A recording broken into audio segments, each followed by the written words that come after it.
Bonjour et bienvenue dans cette vidéo, alors qui sera plus un podcast qu'une vidéo. Alors je voulais aujourd'hui vous parler du Bitcoin. Je sais que j'en parle souvent en ce moment parce que je suis un peu à fond dedans, mais je me suis dit que ça serait bien quand même que je vous tienne au courant, ce qui est la moindre des choses, puisque bon, j'ai donné des indications, j'ai donné des conseils. Et donc voilà, aujourd'hui je prends la parole parce qu'il y a beaucoup de choses qui se sont passées dernièrement au sujet du Bitcoin et on va en parler aujourd'hui. Donc ça bouge énormément, ça bouge beaucoup, il se passe beaucoup de choses en même temps. Alors déjà, première chose, le Bitcoin vient de dépasser les 6000 euros. Son cours vient de dépasser aujourd'hui, donc le 2 novembre 2017, les 6000 euros. Et je ne sais pas si vous vous souvenez, mais j'avais fait donc des vidéos pour ceux qui les ont vues au mois d'août. Et on était à 3000 euros à l'époque. Hein, et il était entre 3000, il vacillait entre 3000 et 3500 euros. Il y a seulement, ça fait 2 mois quoi. Donc en 2 mois, il a pratiquement doublé, ce qui est stupéfiant. Donc ça peut faire peur, je vous l'admets, parce que personne ne sait véritablement, comme c'est une expérience complètement inédite et nouvelle, et qu'on est vraiment sur un terrain, on est vraiment dans l'inconnu, c'est-à-dire comme tout ce qui est nouveau, comme Internet a été nouveau il y a 20 ans, et bien là on est sur un terrain qu'on ne maîtrise pas. Donc il peut tout se passer, tous les scénarios sont possibles. Le scénario le plus, on va dire, celui qui risque de se passer, c'est que le Bitcoin va continuer de monter. En tout cas, pendant un moment, ça c'est certain pratiquement. Beaucoup de spécialistes maintenant disent qu'il va arriver de toute façon à 10 000 dollars assez rapidement. Et il atteindra certainement plus que ça, c'est-à-dire 15 000, 20 000 dollars d'ici les prochains mois. Alors, ce qui se passe, c'est là, il y a quand même des événements qui se sont produits, ce qui fait que ça a fait monter le cours d'un coup. D'abord, il y a eu en fait une annonce, puisque là, je suis sur le site de bitcoin.fr que je vous conseille d'aller voir. Comme ça, vous avez toutes les news au sujet de Bitcoin et de toutes les crypto-monnaies en général, hein, puisque quand je parle du Bitcoin, en fait, je ne fais pas que parler du Bitcoin tout seul. Je parle aussi de ce qu'on appelle les altcoins, donc les autres crypto-monnaies, puisqu'il y en a des centaines. Il y en a plusieurs, elles ont chacun leur particularité. Et donc sur ce site, on vous donne toutes les news, comme ça, il n'y aura rien qui vous échappera. Donc qu'est-ce qui a fait monter le cours comme ça? Eh bien, c'est une annonce que la bourse d'échange de marché à terme, le CME Group, a annoncé son intention de lancer des contrats à terme en Bitcoin au 4e trimestre 2017. Donc on nous dit que une nouvelle est importante, car c'est l'aboutissement de plusieurs années d'attente pour une acceptation du Bitcoin par les institutions financières qui gèrent des sommes au-delà de ce qui est concevable. Par exemple, le CME gère annuellement l'échange de dérivés représentant des sommes de 1000 trillions de dollars. Oui, trillions. Cet accès ne se fait pas du jour au lendemain et demande de nombreux prérequis que Bitcoin semble avoir finalement atteints. Donc c'était extrêmement important, c'est je pense depuis le début un des événements les plus importants qui s'est produit et ce qui explique l'explosion actuelle. Alors on commence à voir des pays qui l'interdisent, tout bonnement et simplement. Là on a une annonce que le Vietnam, donc la Banque centrale du Vietnam vient à la demande du cabinet du Premier ministre de publier une directive interdisant l'utilisation du Bitcoin comme moyen de paiement. Pourquoi? Eh bien parce que ça fait peur. Et l'Algérie a fait pareil. Donc dernièrement ça fait deux pays en l'espace d'une semaine qui veulent interdire complètement le Bitcoin. Alors pour moi, ça me semble une hérésie, c'est-à-dire que l'interdire, ça va pousser les gens encore plus à vouloir en avoir. C'est quelque chose qu'ils pourront absolument pas contrôler. Ça prouve en fait qu'ils maîtrisent pas du tout le truc. Donc je pense qu'on va plutôt s'amuser dans les mois qui viennent parce que pour moi, ça ressemble un petit peu à ce qui s'est passé avec l'industrie musicale il y a quelques années. Ensuite, donc dernière chose très importante, donc il va y avoir un événement qui va se passer le 16 novembre qui s'appelle un hard fork. Alors c'est un terme très technique. Donc moi-même je suis pas du tout informaticien et je sais qu'il y en a qui sont à fond dans le truc, enfin qui comprennent totalement ce qui se passe. Moi je le comprends vraiment que en surface. Mais en gros, pour dire, je vais essayer de parler plus simplement pour le faire comprendre simplement. En gros, le Bitcoin a des limites actuellement, c'est-à-dire que dans son code d'origine, comme il a été fait, eh bien forcément ça le limite et on veut le faire évoluer.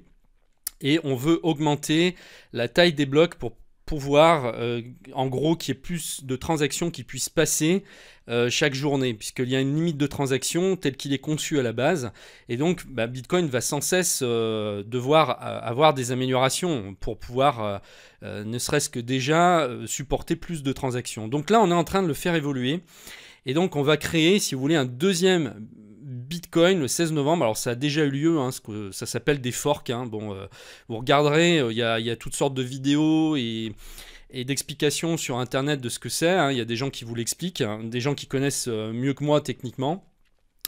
Et donc ces forks, en fait c'est une scission au sein de la communauté. Hein. C'est quand on n'est pas d'accord, en fait, qu'il y a une partie de la communauté qui veut garder Bitcoin tel qu'il est, et il y en a d'autres qui veulent le faire évoluer. Donc là, ça va être un fork qui va être plus important que les autres. Et donc on va avoir un deuxième Bitcoin, donc comme un frère jumeau en fait, en gros. Hein. Et donc cette nouvelle chaîne qui va être créée, ce nouveau Bitcoin, va avoir des blocs qui vont être plus grands. Et donc on ne sait pas ce qui va se passer au moment où ce fork va être fait le 16 novembre, puisque ça compromet un petit peu la sécurité. Je ne vais pas rentrer dans les détails, mais voilà, il faut que si vous avez actuellement des bitcoins, vous soyez en mesure de les mettre sur une plateforme qui va gérer cette sécurité. Donc il y a, moi ce que je vous conseille de faire, d'ailleurs moi je suis actuellement sur Kraken pour pouvoir acheter et faire du trading, mais je vais rebalancer en fait mes bitcoins sur Coinbase. Coinbase dont j'avais parlé au tout début, qui est donc un site très intéressant, surtout quand on commence là-dedans. Puisque maintenant il y a une version française. En fait, l'intérêt, c'est qu'on peut acheter des bitcoins tout de suite avec une carte bleue. C'est très facile, il suffit, comme si vous alliez faire un achat hein, sur n'importe quel site, un cybermarchand, Amazon ou n'importe quoi. Vous donnez votre numéro de carte bleue, vous pouvez acheter comme ça instantanément des bitcoins. Donc c'est pour ça que, que Coinbase est un des premiers, enfin ils ont un nombre incroyable de comptes, enfin ça se compte par millions, c'est énorme.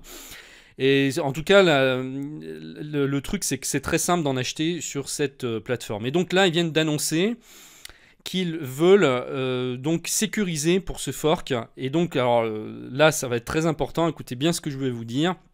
En fait, on ne sait pas actuellement si c'est l'ancienne chaîne, donc l'ancien Bitcoin, qui va rester tel qu'il est, donc qui va garder sa valeur, ou si c'est la nouvelle chaîne, donc le nouveau Bitcoin, qui va prendre la suite. Et donc ce qui risque de se passer, c'est qu'il y a un transfert qui se passe, c'est-à-dire que le Bitcoin actuel, son cours risque de chuter complètement et sur la nouvelle chaîne, augmenter complètement. C'est-à-dire qu'on aura le Bitcoin qui va être transféré sur cette nouvelle chaîne. C'est ce qui risque de se passer. Personne ne sait actuellement quelle chaîne va rester, si le cours va rester sur l'ancien Bitcoin ou sur le nouveau.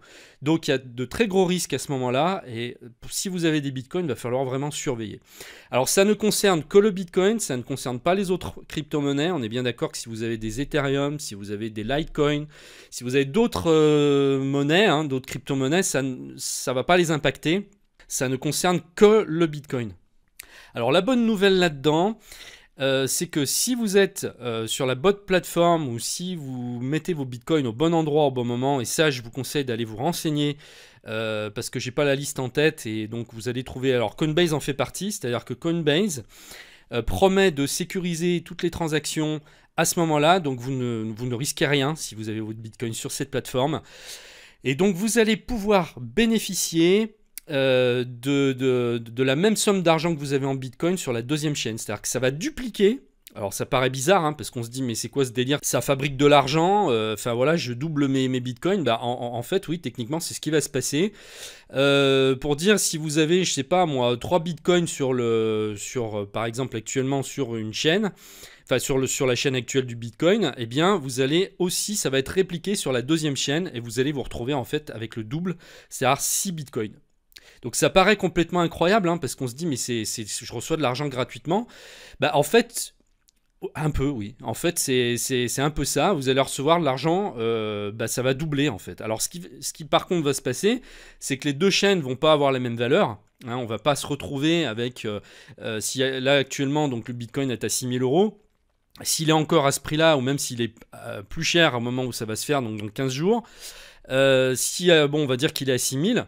Donc là, s'il est à 6000 sur la chaîne en cours, eh bien, il va passer de l'autre côté, il n'y aura pas du tout la même valeur, donc ça sera bien inférieur. Par contre, ce qui risque de se passer, c'est que ça va se transférer, que ça va descendre d'un côté, que ça va monter, ça risque de monter de l'autre. Donc, quelque part, vous ne risquez rien, puisque de toute façon, vous allez avoir le même nombre de Bitcoin sur une chaîne ou sur une autre. Donc, si ça descend d'un côté, bah, ça montera de l'autre, logiquement. Donc, vous n'avez pas grand chose à craindre.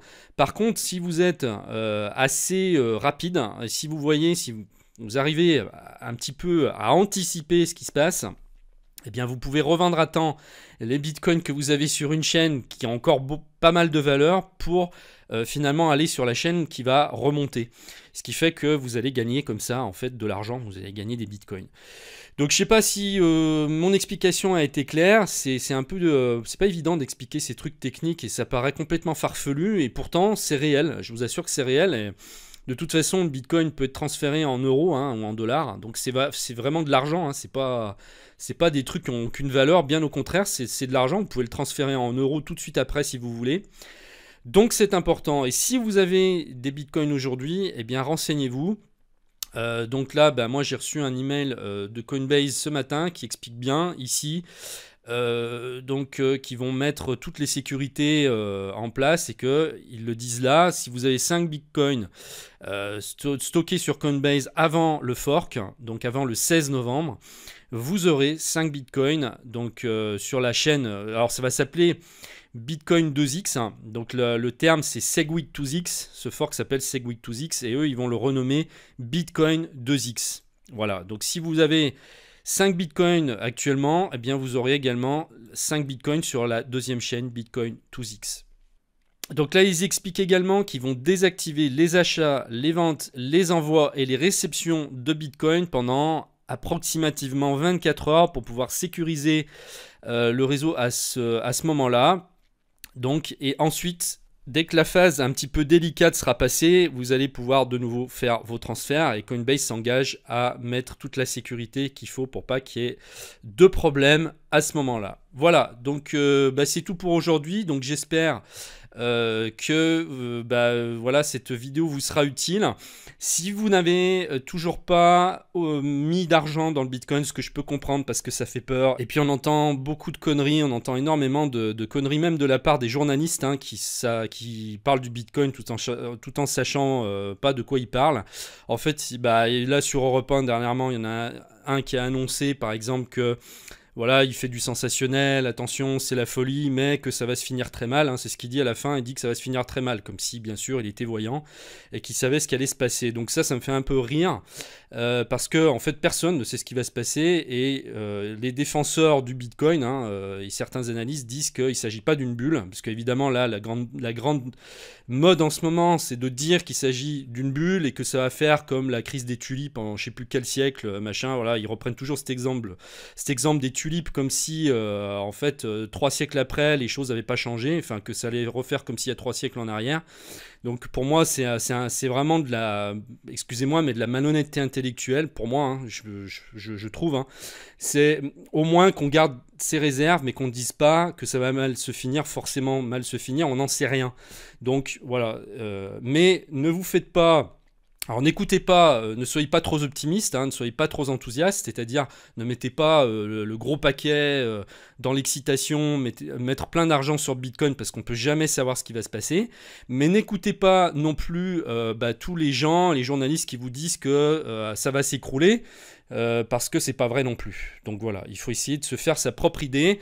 Essayez un petit peu de sortir de cette manipulation ambiante et puis prendre des risques un peu de temps en temps aussi, parce que je pense que sans risque, sans prendre de risques dans la vie, on n'arrive pas à grand chose. En restant toujours dans sa zone de confort, on n'évolue pas. Donc il y a un moment donné où voilà, il y a des décisions à prendre. Donc si ça vous intéresse, si vous venez de prendre donc cette vidéo en cours, que vous n'avez pas vu mes autres vidéos sur Bitcoin, vous pouvez les voir. Je vous mets les liens en dessous de la vidéo. J'explique tout, c'est-à-dire que si vous ne savez pas ce que c'est, j'explique exactement dans les détails, les moindres détails ce que c'est. J'ai même fait une autre vidéo donc pour expliquer si ça valait le coup d'investir, et voilà, enfin moi je suis pas un financier, donc je ne donne pas de conseils financiers, on est bien d'accord. Simplement je partage simplement mon expérience d'utilisateur. Ces vidéos sont disponibles tout de suite. Les liens sont en dessous de la vidéo. Je vous remercie de m'avoir suivi et je vous dis à très bientôt dans une prochaine vidéo. Au revoir.